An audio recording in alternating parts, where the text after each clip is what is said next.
Buenos días. Es un gozo poder saludarles en esta mañana y es un privilegio poder, compartir juntos la palabra de nuestro Dios. Damos muchas gracias por este gran privilegio que el Señor nos permite cada domingo, por su misericordia. Amados, quiero animarles a buscar en Filipenses capítulo 2 para leer los versículos del 5 al 11. Filipenses capítulo 2, versículos del 5 hasta el versículo 11. Dice la palabra de nuestro Dios en Filipenses 2, del 5 al 11. Haya pues en vosotros este sentir que hubo también en Cristo Jesús, el cual siendo en forma de Dios, no estimó el ser igual a Dios como cosa que aferrarse, sino que se despojó a sí mismo, tomando forma de siervo, hecho semejante a los hombres, y estando en la condición de hombre se humilló a sí mismo, haciéndose obediente hasta la muerte y muerte de cruz. Por lo cual Dios también le exaltó hasta lo sumo y le dio un nombre que es sobre todo nombre, para que en el nombre de Jesús se doble toda rodilla de los que están en los cielos y en la tierra y debajo de la tierra, y toda lengua confiese que Jesucristo es el Señor, para gloria de Dios Padre. Oremos. Señor, te agradecemos por tu palabra y reconocemos, oh Dios, nuestra incapacidad para comprenderla sin tu ayuda, sin la asistencia significativa de tu Espíritu Santo. Al mismo tiempo entendemos que este pasaje, que es el corazón también del Evangelio, pues confronta nuestras vidas y nos hace, delante de la majestuosidad de tu sacrificio, vernos bien pequeños, pero al mismo tiempo agradecer profundamente porque nos ha salvado. Y ahora ayúdanos, Señor.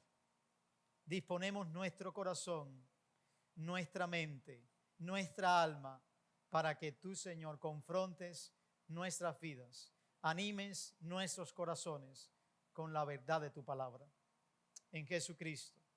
Amén. Una de las afirmaciones que hace Miguel Núñez en su libro Siervos para su Gloria es la siguiente: vivimos en medio de una generación que no piensa en la posibilidad de sacrificarse por ningún ideal. Y si usted y yo somos conscientes de ello, podemos mirar a nuestro alrededor y ver que las personas que hacen algún tipo de sacrificio, todo apunta a un beneficio personal. Si alguien se sacrifica por algo, sencillamente ese algo por el cual la humanidad hoy se sacrifica muchas veces es para beneficio propio. Pudiéramos decir que la generación en la cual nosotros nos encontramos hoy viviendo es una generación que se caracteriza por ser egoísta, porque solo piensan en lo de ellos mismos, no piensan en lo de alguien más. Y si piensan en lo de alguien más, es para beneficio propio. Lo que en una palabra es usar a los demás para poder beneficiarse. Pudiéramos también decir que son una sanguijuela, que lo único que hace es tratar de absorber en beneficio de ella. Se lo saben. Tristemente dentro de la iglesia también estos elementos de egoísmo, estos elementos de vivir para uno mismo y no para alguien más, se han introducido y están formando parte de esas comunidades de fe. Por eso es que el apóstol Pablo, antes de comenzar a poner este patrón, ese paradigma de Cristo, en el verso 4 claramente dice y exhorta a la iglesia a que no mire cada uno por lo suyo propio, sino también por lo de los demás. Y teniendo todo esto en cuenta, y algunos creen que este pasaje de Filipenses 2, del 5 al 8, es el corazón de la carta a los filipenses. Es el corazón de la vida del creyente que se ha identificado con el sacrificio de Cristo. Mirando este pasaje, querida iglesia, debe retumbar en nuestras mentes, debe penetrar en nuestros corazones la siguiente verdad para todos los tiempos. Vivamos con la misma actitud que mostró Cristo al venir, vivir y morir en una cruz. Hermanos, tú y yo debemos vivir con la misma actitud que tuvo Cristo al venir y vivir y morir en una cruz. Y Pablo, la manera en que entiende esto es articulándolo bajo dos grandes manifestaciones. En primer lugar, la actitud que tuvo Cristo. Y en segundo, cuál es la respuesta que tuvo Dios a la actitud de Cristo. Veamos lo primero, la actitud de Cristo. Usted puede mirar allí en la palabra de Dios los versículos del 5 al 8 y puedes notar cuál fue la actitud de Cristo. Y es interesante que Pablo empieza expresando en una simple oración diciendo: haya pues en vosotros este sentir que hubo también en Cristo Jesús.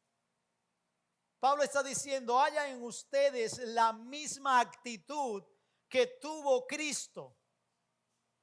Haya en ustedes la misma mente consumada en una acción que Cristo realizó. Vivan entre ustedes, es lo que Pablo está diciendo, con la misma mente de Cristo. Hermanos, la idea tiene que ver con manifestar en la vida aquello que era parte de Cristo. Y una pregunta que nos viene a la mente es: ¿cuál fue esta actitud? ¿Cuál fue esta mentalidad de Cristo? ¿Cuál fue este sentir de Cristo? Y podemos decir que Él, estando en una posición sublime, siendo sublime, no usó esta para su propio beneficio, sino para el beneficio de alguien más.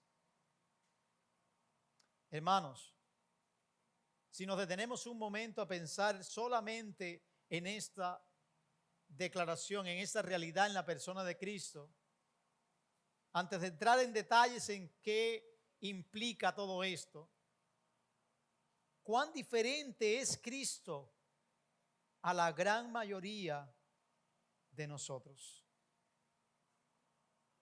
Preferimos usar los privilegios para nuestro propio beneficio en lugar que para el beneficio de los demás. Preferimos aprovecharnos de nuestras habilidades, de nuestras características propias, antes de ayudar a alguien más con ellas. Hermanos, la manera en que el apóstol Pablo presenta esta realidad en la persona de Cristo es mostrándole a los filipenses lo que Cristo hizo en su existencia como Dios y en su existencia como hombre. ¿Qué hizo como Dios? Dice la palabra, el cual, verso 6, siendo en forma de Dios, no estimó el ser igual a Dios como cosa a que aferrarse. Pablo afirma que la existencia de Cristo es una existencia como Dios. O sea, con la misma esencia, con la misma naturaleza de Dios. La idea que expresa el apóstol con la palabra forma, si la podemos mirar, dice textualmente, siendo en forma de Dios, pudiera parecernos que se está refiriendo a algo externo. Pudiera darnos la idea desde nuestro idioma que se está refiriendo al patrón externo de algo o la forma de algo externamente. Sin embargo, cuando miramos el pasaje y vemos esta palabra en relación a lo que Pablo está pidiendo a la iglesia, haya pues en vosotros este sentir, este pensamiento, esta actitud, como muchos traducen, una de las maneras de entender esta forma, es con aspectos internos, con naturaleza de algo y no con la forma externa en sí misma. Como dice el gran erudito Gordon Fee en su comentario de esta palabra, no en términos de rasgos externos, sino hablando de características y cualidades esenciales. O sea, la verdadera existencia eterna de Cristo se caracteriza por la realidad de ser Dios. Por eso lo expresa como eso, existiendo en forma de Dios. Y es interesante porque la idea que está mostrando es que sigue existiendo en forma de Dios. Sigue siendo Dios. Y seguirá siendo Dios. Pero eso es lo que trata de mostrar Pablo cuando dice en forma de Dios. Algo que, hermanos, en palabras del apóstol, no estimó como algo a qué agarrarse, algo a qué aferrarse, o más bien, como dije anteriormente, algo por lo cual aprovecharse en beneficio propio. No lo estimó para su propio beneficio. No lo consideró como algo en el cual tenga ahora que agarrarse completamente y no hacer otra cosa, sino que vivir solo para sí mismo. Qué grande es nuestro Dios.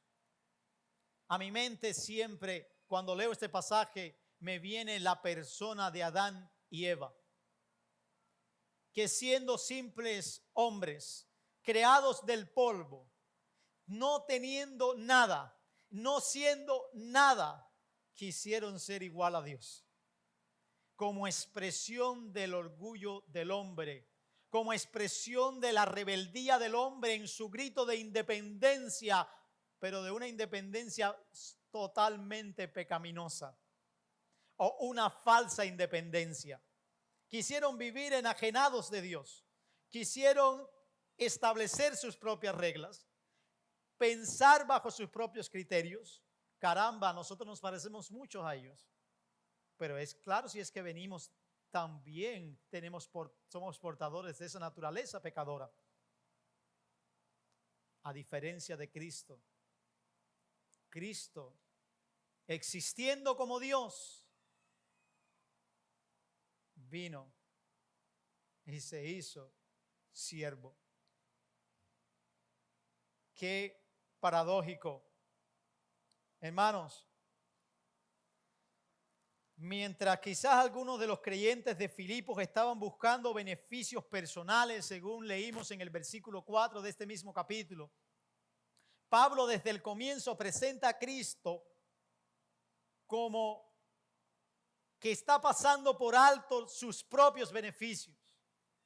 Y la manera en la que lleva a cabo esto es con el hecho concreto de despojarse a sí mismo, o lo que se le conoce como el vaciamiento. Pero ¿qué significa esto? ¿Qué significa despojarse a sí mismo? Debemos notar primero, antes de entrar a explicar esto, que es algo que hizo Cristo. Es algo que Él voluntariamente asumió. Él quiso despojarse a sí mismo. Él quiso tomar la actitud de un siervo. Él quiso venir en característica de un esclavo, con un propósito en mente, con una realidad en perspectiva. Y lo hizo Él. Él mismo se hizo eso.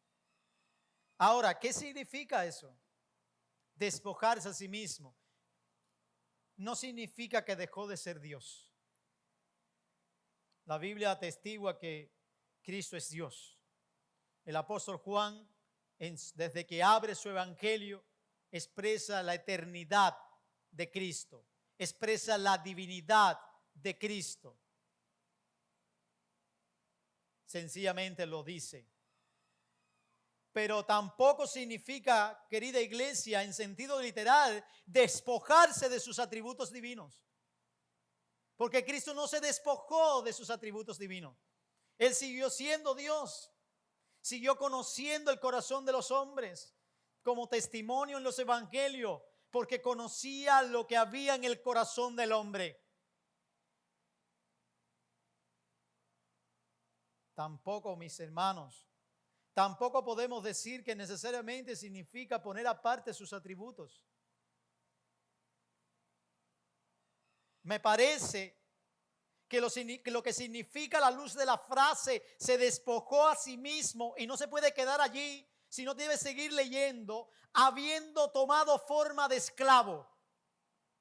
Y creo que Pablo está dando en el punto de que nosotros, y primero los filipenses, entiendan que la manera en que se despoja a sí mismo es asumiendo una característica, la de un esclavo. Lo cual es adoptar, como dije, características de ese esclavo sin dejar de ser Dios. Lo cual significa adoptar las limitaciones y condiciones humanas sin dejar de ser Dios. Lo cual también significa aceptar la voluntad del Padre hasta morir con muerte de cruz sin dejar de ser Dios.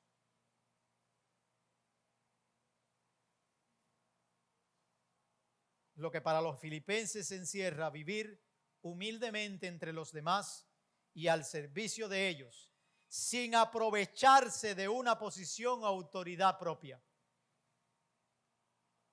Más bien, con dicha posición de autoridad, vivir como un siervo para la gloria de Dios. ¿Cuán contracultural es esto? ¿Cuán pasado de moda es esto para la sociedad presente? ¿Cuán bonito es para la iglesia a veces decirlo con un romanticismo tremendo en sus palabras? ¿Cuán difícil es mostrarlo como una realidad práctica de la vida? Hermanos, si Cristo está por encima de todo, si Él es dueño de todo, Él es el orquestador de todo y se hizo esclavo para beneficio de su pueblo, nosotros sus hijos, cuánto más nosotros sin ser dueños de nada debiéramos vivir para el servicio de los demás. Pero no como algo que se nos pone punitivamente en nuestras mentes, como algo que se nos obliga, sino como el desprendimiento natural de haber tenido a Cristo en nuestra vida y de que su ejemplo de sacrificio en la cruz es una realidad práctica en mi corazón. No es un cuento de hada, no es una idea que se me ha metido en la mente. Es algo que yo he vivido, es algo que Dios ha hecho en mi corazón, es algo que Dios ha impregnado en mi vida por obra y gracia de su Espíritu Santo. Es más que decirlo, es vivirlo. A veces nos resulta difícil servir a los demás. No es tan simple. A veces tenemos que, o yo diría que la gran mayoría, la totalidad de las veces, servir a los demás implica sacrificarse por ellos.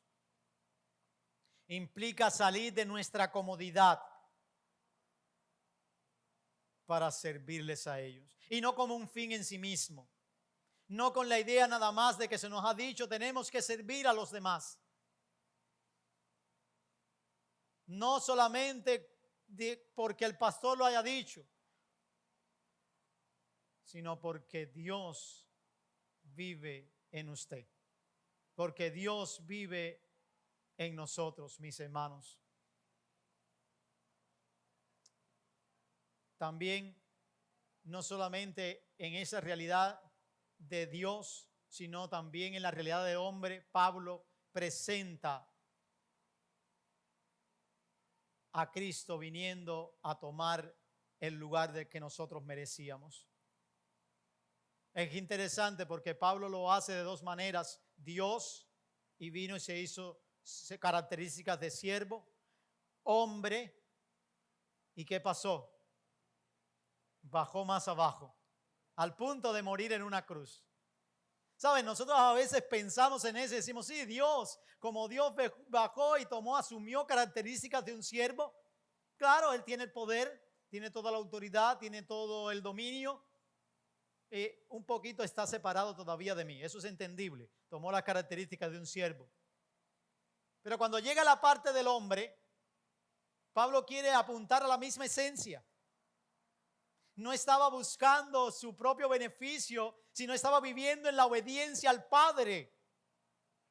Estaba expresando la misma esencia que comparte con su Padre de vivir en obediencia total a Dios, siendo obediente, dice la Escritura. Y por eso dice, se humilló a sí mismo. Hoy, yo he escuchado ejemplos de personas pudientes. Yo he escuchado historias de gentes poderosas en este mundo que abandonaron todo para vivir una vida humilde. Pero no he escuchado a nadie que viviendo una vida humilde viva más humilde todavía. No he escuchado a nadie que siendo pobre, pero recontra pobre, haya vivido más pobre todavía. ¿Usted lo ha oído?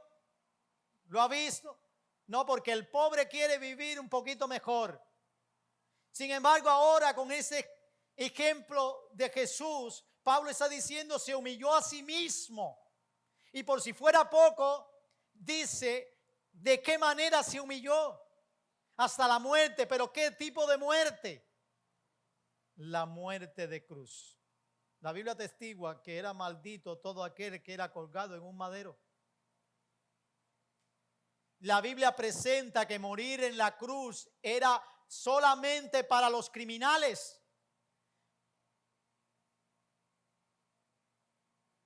Y Jesús, siendo justo, no habiendo cometido ningún crimen, ningún delito. Al contrario, nosotros cometimos muchos delitos y crímenes y Él murió por cada uno de ellos.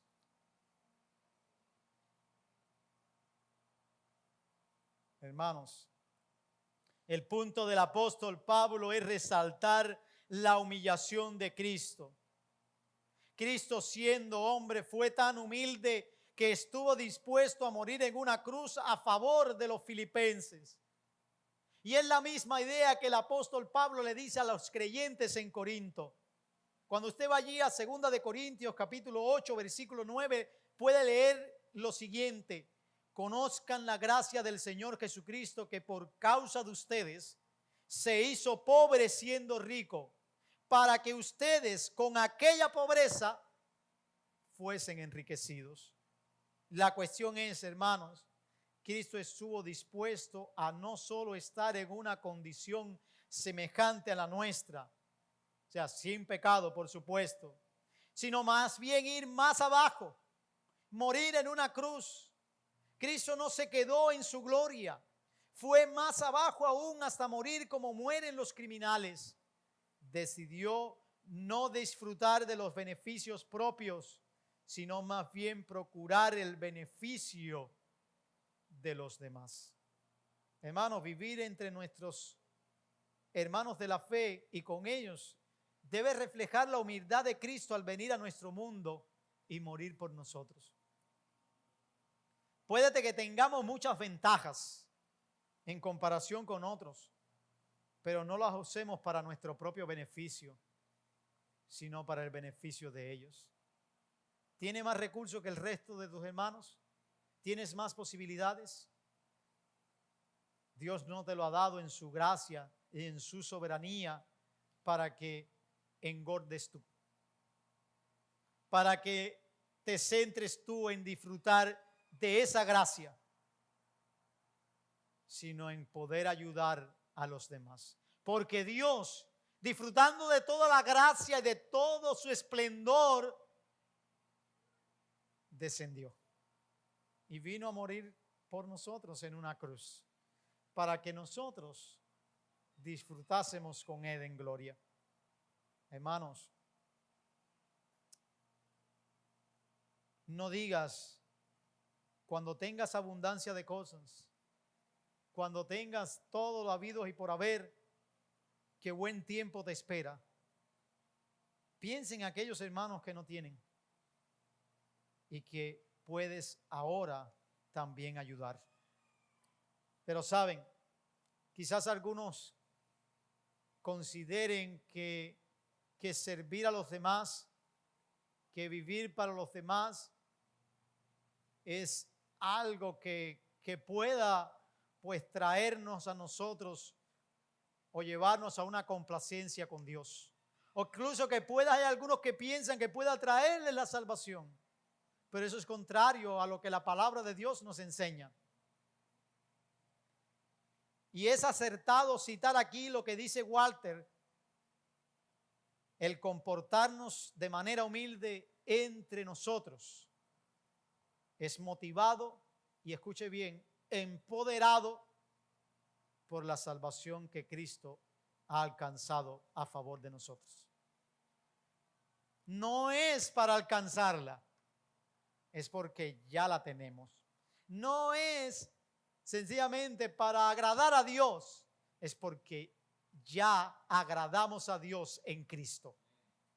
Hermanos, Pablo presenta a Cristo no solo como un ejemplo a imitar, sino como la realidad de aquel que murió en una cruz para salvar. Y ahora los filipenses viven esa salvación. Y es por eso que este imperativo es para ellos: que tengan la misma mente de Cristo. Pero no se puede tener la mente de Cristo sin Cristo. Y Pablo dice que nosotros tenemos la mente de Cristo.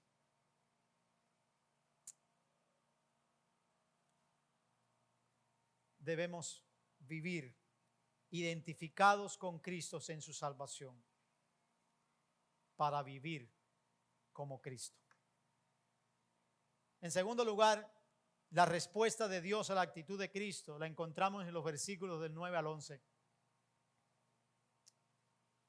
Ahí usted puede leer: por lo cual Dios también le exaltó hasta lo sumo y le dio un nombre que es sobre todo nombre. ¿Saben? Hoy hay una tendencia en el ser humano a buscar la aprobación en otros como nunca antes, en buscar el aplauso de otros. Y saben, en la iglesia esto se ha infiltrado, y de manera muy sutil,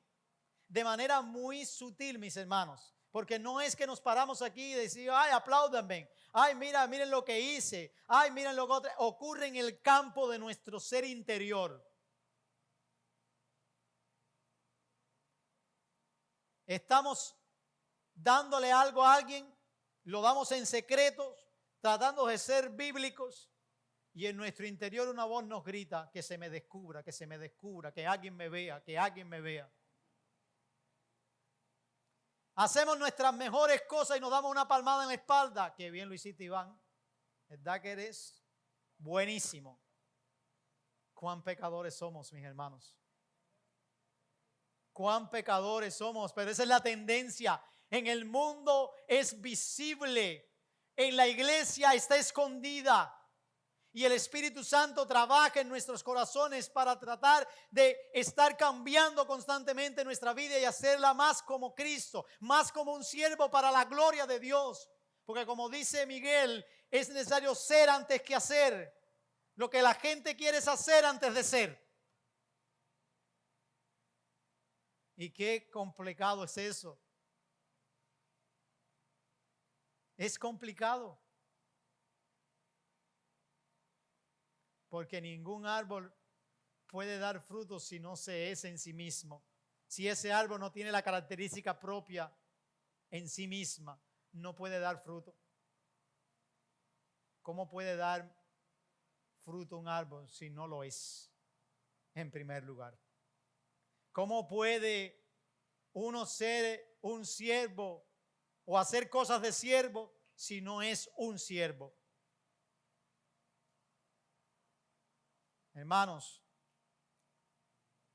no importa cuán fuerte nos enseñen que lo más valioso es lo que Dios dice y piensa de uno y no lo que otros piensan y dicen de nosotros.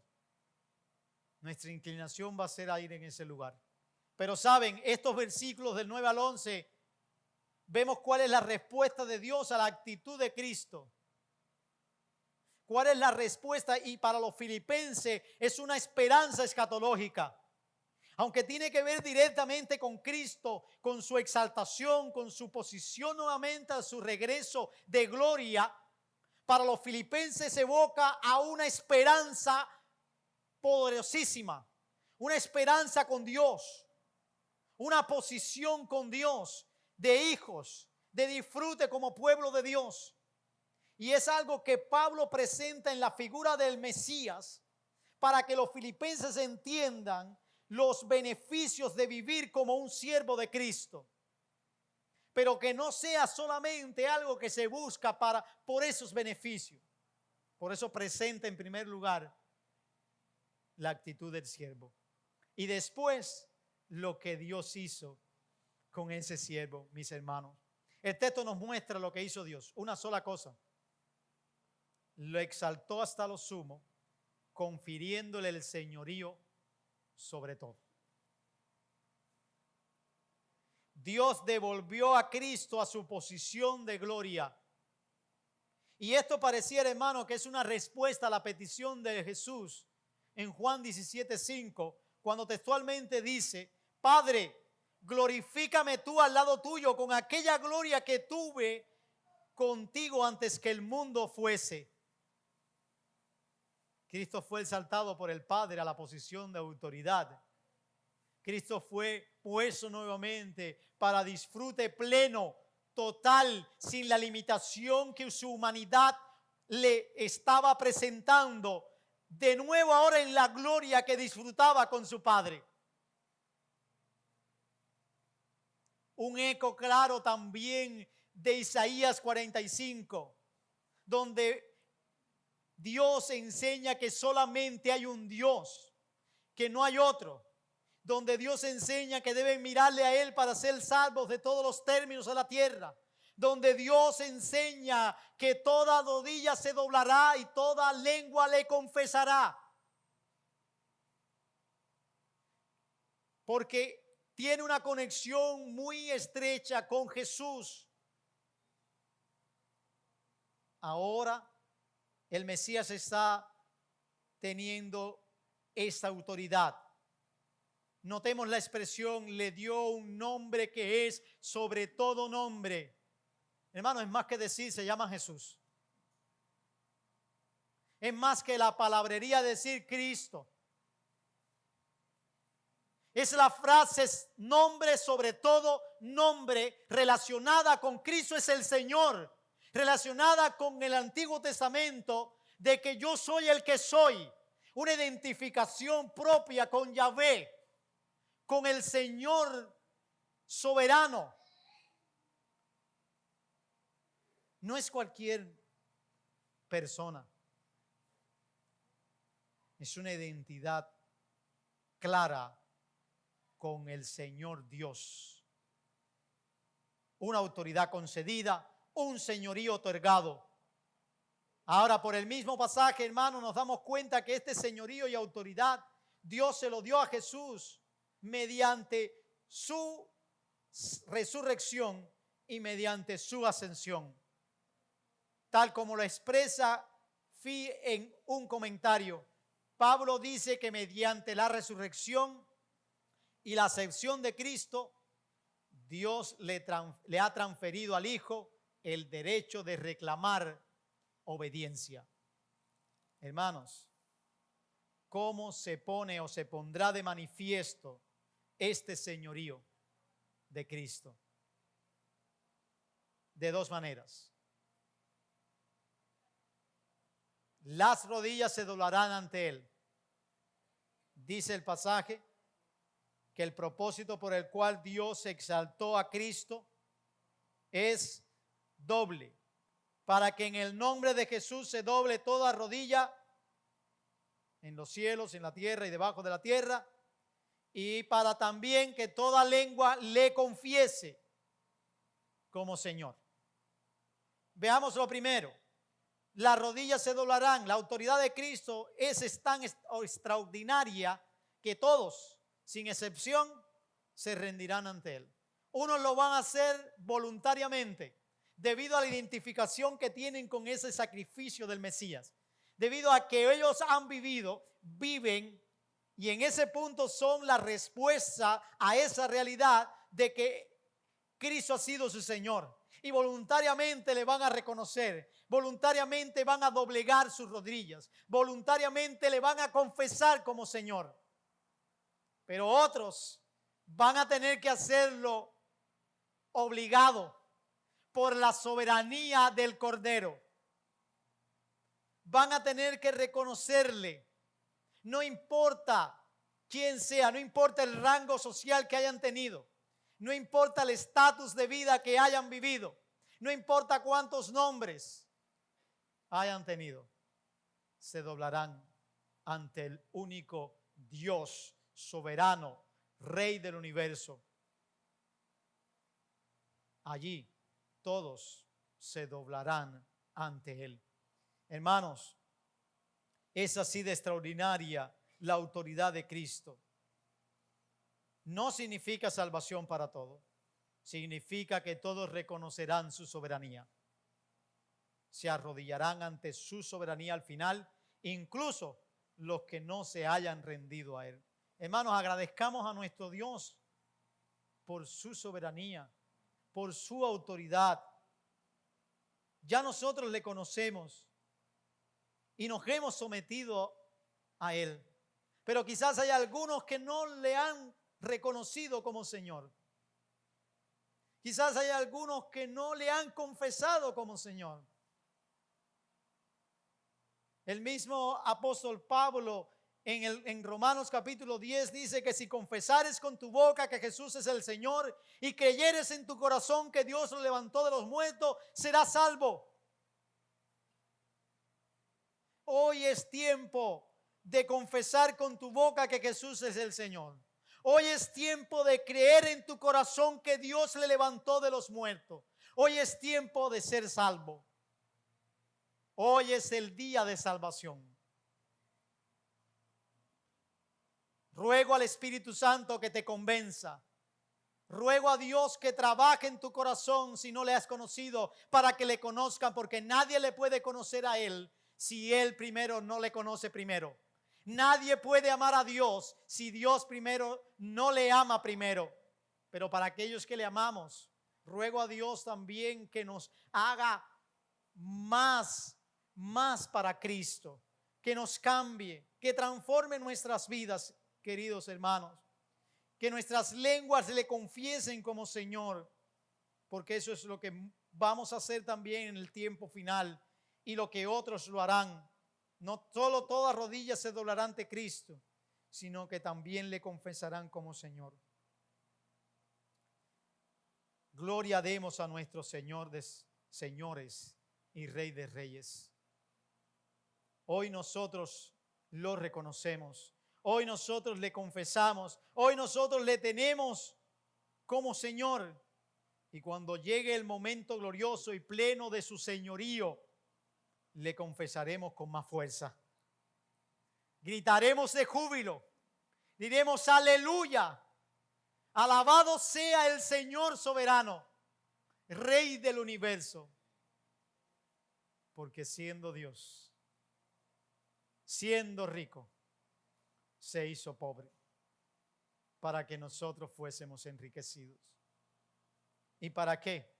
¿Para qué el Mesías dejó ese lugar, dejó este momento de gloria para venir, tomar las características de un siervo, hacerse igual a los hombres y estando en esa condición morir en una cruz? Para la gloria de Dios Padre, para vivir en la obediencia a Dios, para manifestar su intimidad con Dios, para la gloria de Dios. Es para eso, para la gloria de Dios, el Padre. Como dice la parte final del verso 11, que todo el mundo va a confesarle, que todo el mundo va a doblar sus rodillas, y dice, para la gloria de Dios Padre. Todo eso traerá gloria a Dios, como la vida de este siervo que vivió para la gloria de su Padre, como Cristo. La pregunta es, ¿estamos nosotros viviendo para la gloria de nuestro Dios? Y quiero terminar definiendo lo que no es vivir para la gloria de Dios como siervo de Él. Hermanos, no es solamente decir gloria a Dios. No es llenarte la boca y decir gloria a Dios cuando hace alguien un planteamiento que quizás vaya a socavar la gloria de Dios o vaya a resaltar el orgullo humano. Y usted le diga rápido para detenerlo y que no pueda seguir. Gloria a Dios, hermano, gloria a Dios. No es eso vivir para la gloria de Dios. Tampoco es servir como un fin en sí mismo. Vivir para la gloria de Dios. Tengo que servir. Sabes que ahora leyendo este pasaje de Filipenses 2 y de toda la humillación y exaltación de Cristo, ahora tengo que servir y voy a servir y tengo que servir y sirvo y vengo para allá como un fin en sí mismo. Eso tampoco es vivir para la gloria de Dios, servir para la gloria de Dios. Tampoco es servir para ser visto por el hombre. Déjame recoger esto aquí, organizar el púlpito para que me vea el pastor. Déjame organizar estas sillas aquí para que me vean los diáconos que estoy listo para el próximo diaconado que vayan a elegir.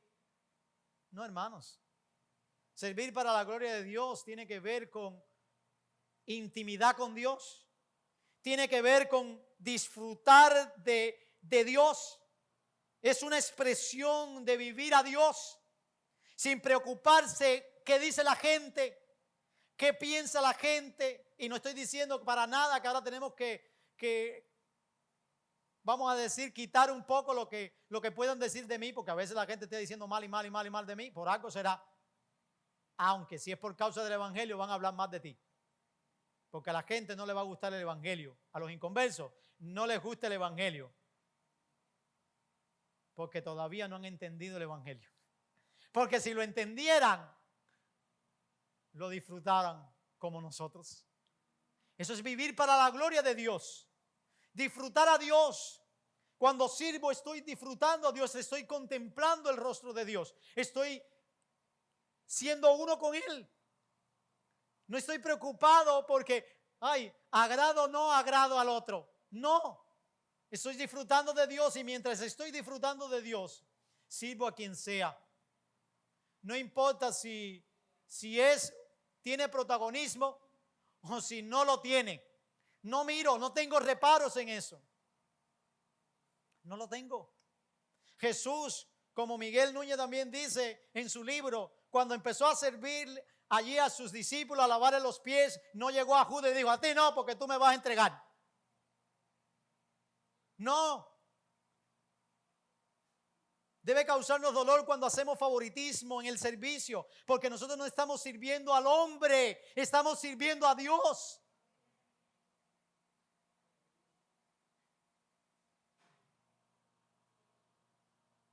Termino como comencé, citando a Núñez en relación a este texto de Filipenses. Escuche bien lo que dice. El Señor comienza su descenso en la cumbre, ya no podía ir más alto, existía en forma de Dios. Él comienza a descender por la escalera de la humillación. Estaba en la cima, en la parte más alta, en el último escalón, donde nosotros nunca hemos estado y donde nunca llegaremos. Cristo tipificó la humildad que debe caracterizar una vida impactada por el evangelio. Y eso es precisamente lo que muestra este pasaje. Es precisamente el reto que pone delante de la iglesia los filipenses Pablo, pero es el reto que pone Dios delante de nosotros hoy. Vivamos con la misma mente de Cristo. Al vivir era aquí, al morir en una cruz. Esa mente de Cristo para su gloria y honra. Oremos. Padre Santo, danos la mente de Cristo, o mejor dicho, ayúdanos ahora a conformar nuestros pensamientos, nuestras actitudes en armonía con la mente de Cristo. Que podamos ser siervos para tu gloria, Que vivamos, Señor, para servirte a ti cuando servimos a los demás. Y que lo hagamos, Señor, con el único propósito de exaltarte a ti. Y que esto sea una expresión de tenerte a ti. En el nombre de Jesús. Amén.